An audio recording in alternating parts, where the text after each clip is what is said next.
Hoje a gente vai mergulhar de cabeça num mundo fascinante que é o da toxicologia forense. Sabe, é uma área que é uma mistura de medicina de emergência com química e até investigação criminal. Tudo para resolver uns quebra-cabeças bem complexos, onde as pistas, olha só, estão escondidas dentro do nosso próprio corpo.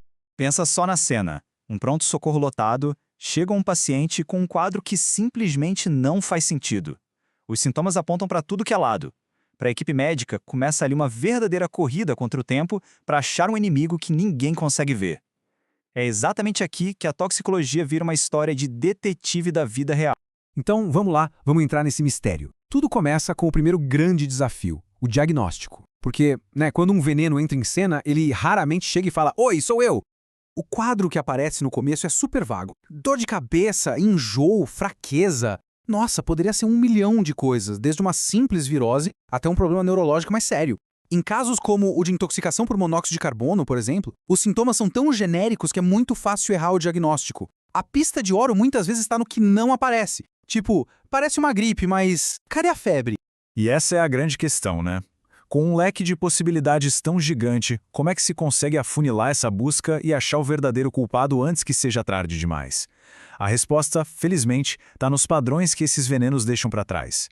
É aqui que a ciência da toxicologia realmente mostra a que veio. O nosso corpo, quando é atacado por uma substância tóxica, ele não fica parado. Ele reage de maneiras bem específicas, criando o que a gente chama de assinaturas químicas, ou, no termo técnico, toxissíndromes.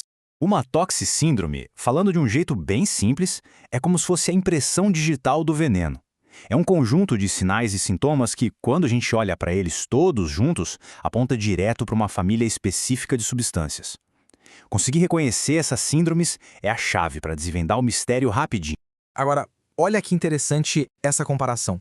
A gente vê aqui como classes diferentes de venenos podem ter efeitos totalmente opostos no corpo. De um lado, a síndrome colinérgica, que o pessoal chama de síndrome molhada por causa do excesso de secreções, e do outro, a hipóxia celular, onde o monóxido de carbono ou o cianeto impedem as células de respirar. O coração dispara para tentar compensar, totalmente o contrário da bradicardia, o coração lento da síndrome colinérgica.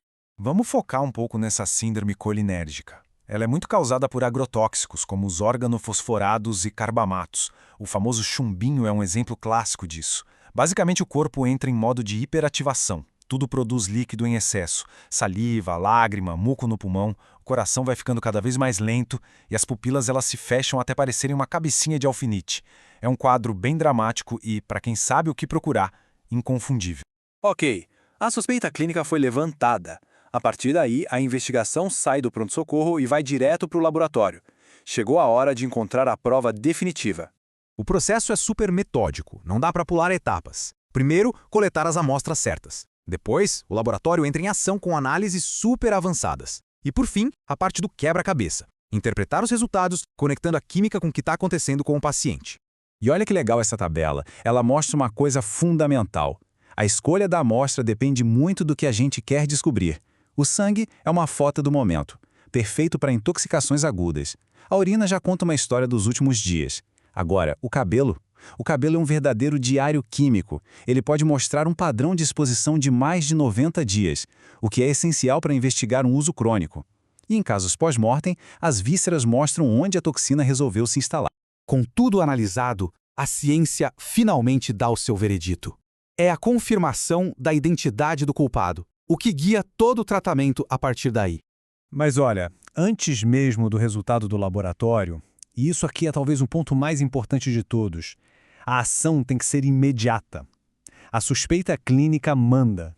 Não dá para ficar esperando a confirmação do laboratório para começar a tratar, porque nesse jogo cada minuto conta, e a demora pode ser fatal. No nosso caso da síndrome molhada, o laboratório traria a peça que faltava. O exame mostraria que a atividade de uma enzima chamada acetilcolinesterase estaria lá embaixo. E por quê? Porque os organofosforados bloqueiam essa enzima. Ou seja, a ciência confirmando o raciocínio clínico. Então, o culpado é revelado. Agrotóxicos organofosforados. E essa analogia do interruptor quebrado é perfeita para entender o que acontece.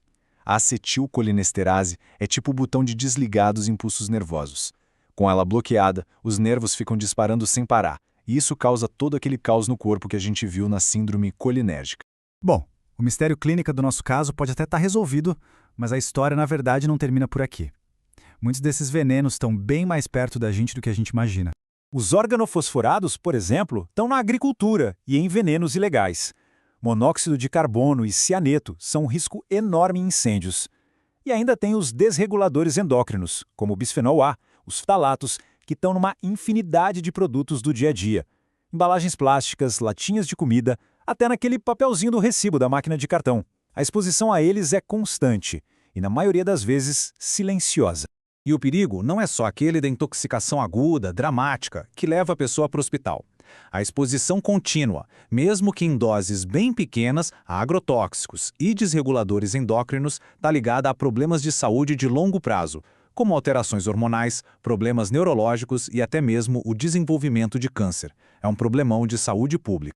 E isso tudo leva a gente para uma reflexão final. A toxicologia nos ensina a identificar e combater esses venenos numa crise. Mas o verdadeiro desafio, no fim das contas, é a prevenção. Saber onde esses perigos se escondem é o primeiro passo para se proteger dessas ameaças invisíveis do nosso dia a dia.